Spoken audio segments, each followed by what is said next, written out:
Andito ako guys sa Seafood City, Mississauga. Why? Kasi gusto kong makita yung mangoes from the Philippines. Let's go inside. Parang meron nga, kasi ito na agad oh.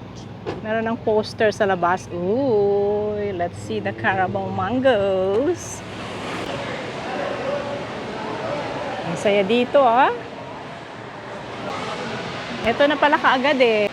Ayan na sila. Carabao mangoes. Yay! Tingnan natin. Ang ganda sa picture eh. Sa tunay. Tingnan natin sa tunay kung maganda nga. Oh, wow! Siyempre naman. Ang ganda-ganda po ng Carabao mangoes. Mabango kaya? Hindi ko maamoy. Ang sabi guys, sa presyo, etong medium size, $17.99. And then, one case is $118.99. Yun. So, syempre, bibili tayo. First batch ng Carabao mangoes from the Philippines. Export po ito ng Pilipinas kasi may agreement na ang Canada at Pilipinas na mag-export ng mga agricultural products natin. Yay! So, bili na tayo.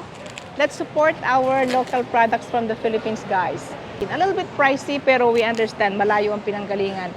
Nag-travel ng mahabang panahon, mahabang oras. So, ito po sa Seafood City, ang Carabao mango from the Philippines.